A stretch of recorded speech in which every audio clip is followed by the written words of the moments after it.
नमस्कार प्यारे साथियों। राघव एजुकेशन वर्ल्ड के इस यूट्यूब चैनल पे आपका हार्दिक स्वागत है।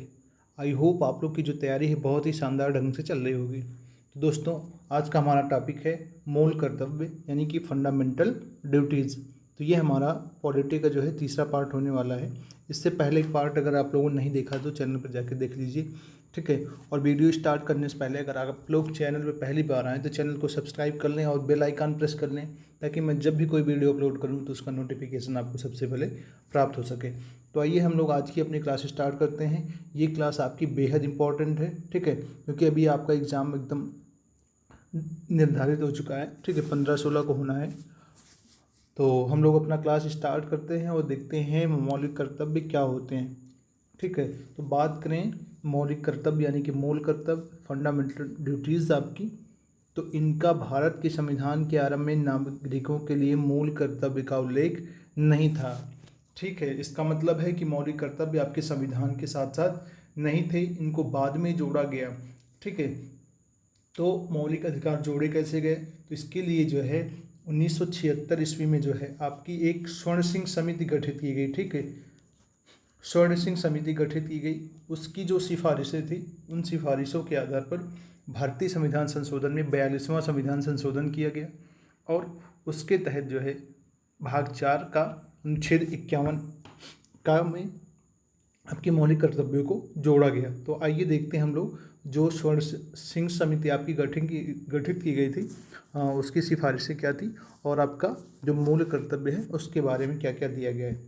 तो इसे 1976 में कांग्रेस द्वारा गठित सरदार स्वर्ण सिंह समिति, वेरी इंपॉर्टेंट है, आपसे क्वेश्चन पूछा जाएगा किस समिति की सिफारिश पर मूल कर्तव्यों को भारतीय संविधान में जोड़ा गया, तो आपका राइट आंसर होगा यहाँ पे सरदार स्वर्ण सिंह समिति।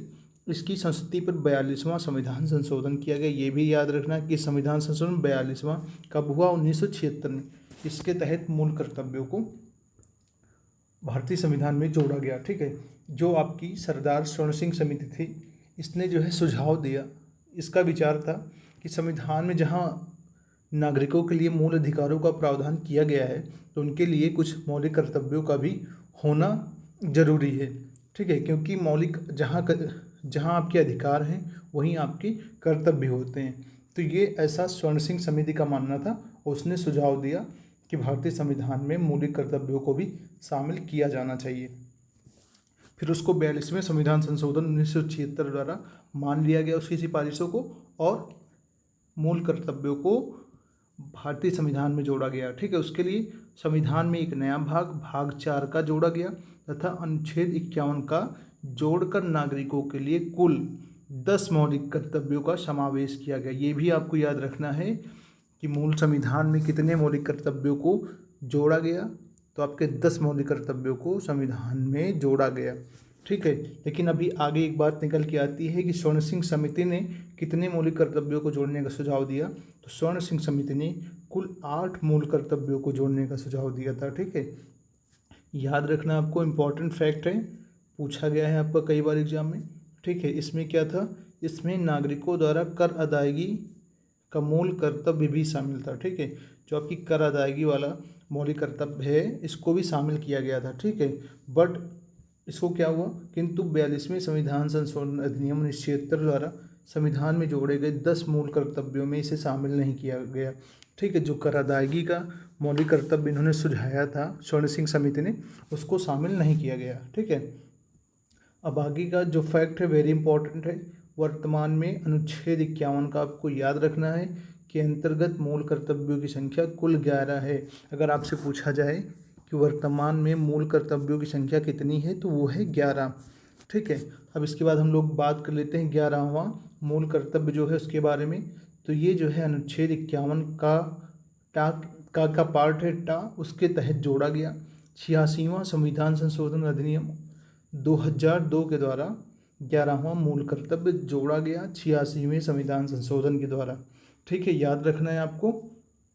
और इसमें कहा गया कि 6 से 14 वर्ष के जो बच्चे हैं उनके माता पिता या संरक्षक का कर्तव्य होगा कि वह उन्हें शिक्षा का अवसर प्रदान करें, ठीक है। मीन्स जो आपकी 6 से 14 वर्ष के बच्चे हैं, ठीक है, 6 से 14, उनके लिए जो है, जो उनके गार्जियन हैं, माता पिता हैं, उनका अनिवार्य कर्तव्य होगा कि वे अपने बच्चों को शिक्षा प्रदान करें। ठीक है। इसके बाद बात करें आगे, तो साम्यवादी देशों में पूर्व सोवियत संघ विश्व का ऐसा प्रथम देश था जिसने अपने संविधान में नागरिकों के मूल कर्तव्य का स्पष्ट उल्लेख किया था।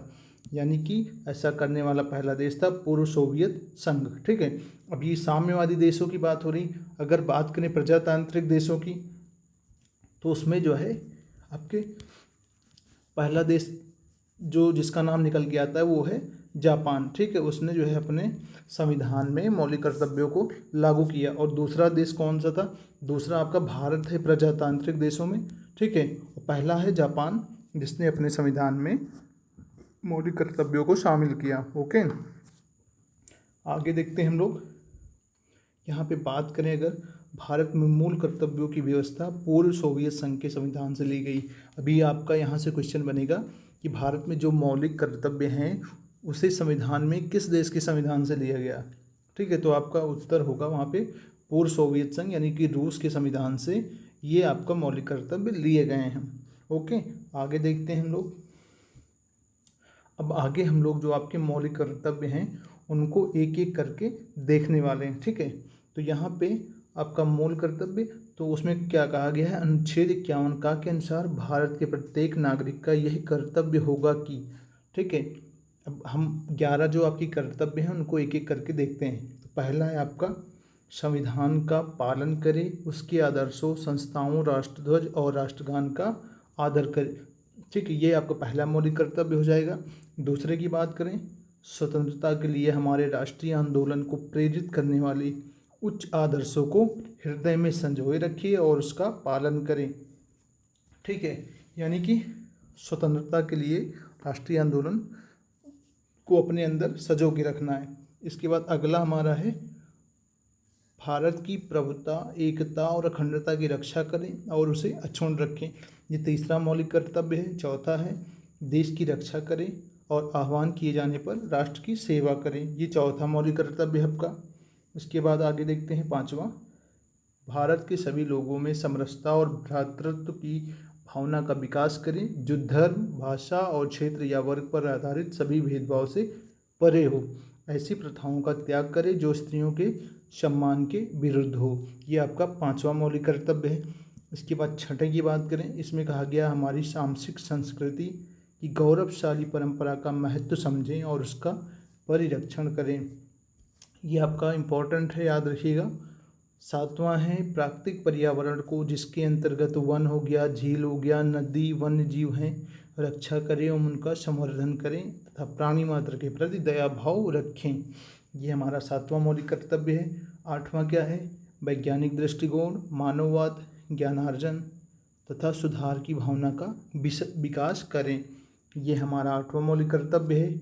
आगे की बात करें, नौवां सार्वजनिक संपत्ति को सुरक्षित रखें और हिंसा से दूर रहें। जो भी आपकी सरकारी संपत्तियां हैं, ठीक है, उनकी रक्षा करना है आपको और हिंसा से दूर रहना, आप लड़ाई झगड़ों से दूर रहें। ये आपका मौलिक कर्तव्य नौवां है। इसके बाद अगला है हमारा व्यक्तिगत और सामूहिक गतिविधियों के सभी क्षेत्रों में उत्कर्ष की ओर बढ़ने का सतत प्रयास करें जिससे राष्ट्र निरंतर बढ़ती हुई उपलब्धि की नई ऊंचाइयों को छू ले। ठीक है।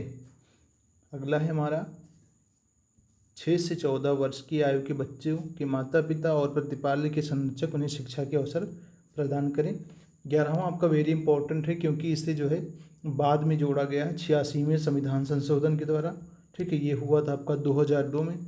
ये आपका पूछा जा सकता है किस संविधान संशोधन के द्वारा आपका 11वां मौलिक कर्तव्य जोड़ा गया, तो 86वां 2002 में हुआ था। ठीक है, तो इस तरीके से दोस्तों हम लोगों ने जो है मौलिक कर्तव्य से जुड़े जो इम्पोर्टेंट फैक्ट, ठीक है, जानकारी थी उसको कवर किया। इतना पढ़ने के बाद आपका मौलिक कर्तव्य से कोई भी क्वेश्चन बाहर नहीं जाएगा। इसको आप लोग एक दो बार रिवाइंड करके देख लें ताकि आपको सारे फैक्ट कंठस्थ हो जाएं और आप अपने एग्ज़ाम में इसको अच्छे से सॉल्व कर पाएँ। ठीक है, आई होप जो आपको इन्फॉर्मेशन मेरे द्वारा दी गई पसंद आई होगी। पसंद आए तो वीडियो को लाइक करें, सब्सक्राइब करें चैनल को। मिलते हैं नेक्स्ट वीडियो में आप लोगों से एक नए टॉपिक के साथ। तब तक के लिए स्वस्थ रहें, मस्त रहें, अपनी तैयारी को शानदार ढंग से करते रहें। धन्यवाद।